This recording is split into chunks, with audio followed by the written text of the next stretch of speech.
Hey there and welcome to No Recipe Required. I'm Dave and tonight I'm going to show you one of my favorites, French fries. Now most people don't do them at home. I frankly don't do them often at home, but 2-3 times a year I'll break out the pot, break out the oil, cut up some potatoes and make what I think are just an awesome fry. Let's go ahead and get to it. Okay, let's go ahead and make some French fries. I happen to have a new potato here. Now, normally I use russets, but I don't have any russets, so I'm going to use the new. If you have a mandolin, you can do the same process with a mandolin. It's actually a little bit easier, but I'm assuming most of you don't. So let's go ahead and do it this way. First thing we're going to do is cut the French fries. So you can go thin, you can go thick, kind of up to you. Either way, what you need to do is make little planks out of the potatoes. Again, in the thickness of the the French fry you want. You want thicker fries, make thicker cuts. You want thinner fries, like shoestrings, you make thinner cuts. Once you've got the discs here, then just lay them out the long way. I'm going to do like a little julienne cut,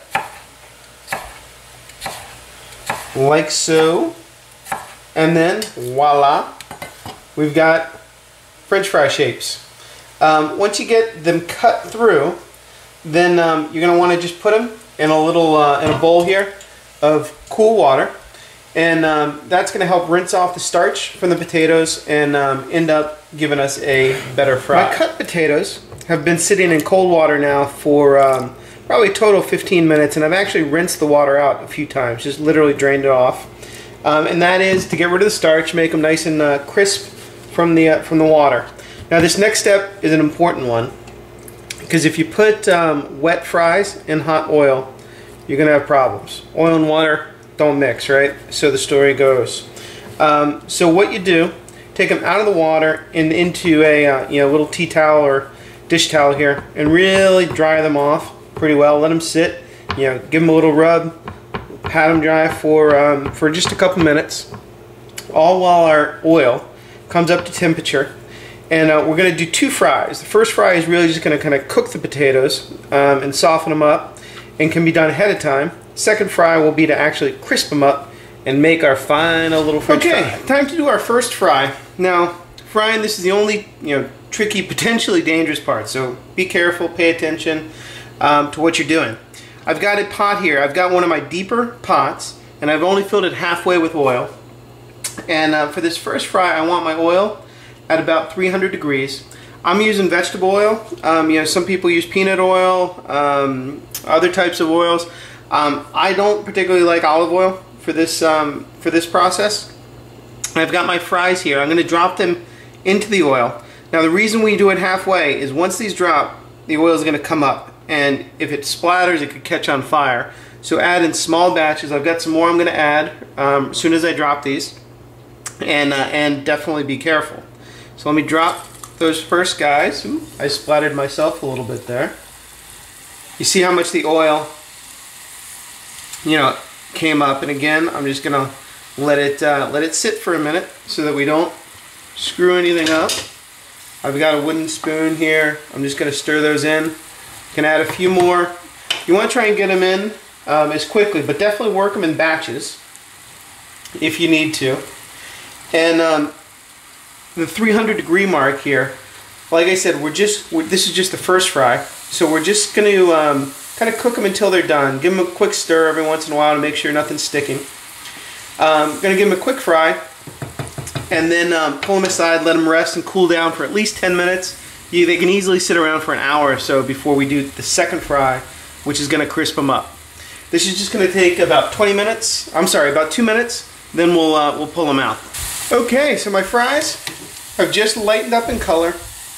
They've been going for 2 or 3 minutes. I'm just going to take them, drop them on some paper towel, and spread them out to drain. And this is the time. Obviously, if you've got batches, you can just do all your fries to this point.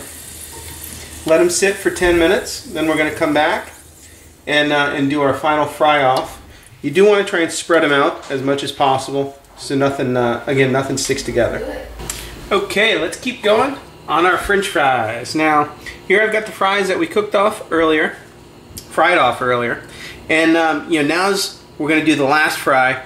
Temperature on this oil is much closer to 350 than 300, which is where we did the first one. And this is going to get us that nice crispy golden brown outside. Same rules apply. Halfway full. Be very careful. Add in batches so you don't overflow the oil, which would be very bad. We're going to drop about half of these guys in, and then, without burning myself as much as possible, give them just a quick move, make sure nothing's sticking, and then we're essentially just going to wait for the fries to turn golden brown. So give them probably 30 seconds, and then lift a couple out. We'll take a look at where they are.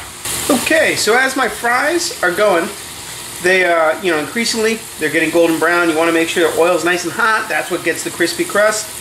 And occasionally just go in, make sure you punch them down and get them all mixed up. Prevents sticking, and it also makes sure the ones on top are also getting the appropriate amount of oil. Okay, so the fries are nice and golden brown. We're going to pull those out. And I've got a nice aluminum bowl here. We're going to take them, drop them right in there. Fries, unlike the steak that maybe you serve them with, are best served immediately. You don't want to let them rest or anything like that. You want to get them right to your table, right to your guests, right to yourself. And so we're going to take them over, season them, and then and serve them right up. Okay, so here we've got our fries. Hear that sound? That's the sound you want. That's crispy fries. The oil is still on there. You want to make sure you season them with a good amount of salt. Toss them and make sure they're nicely coated. And then steak frites obviously wouldn't be complete without the frites. Take those, give a nice little pile right on the side there. And you, I, all the meat lovers out there are in heaven. I'll see you next time on No Recipe Required.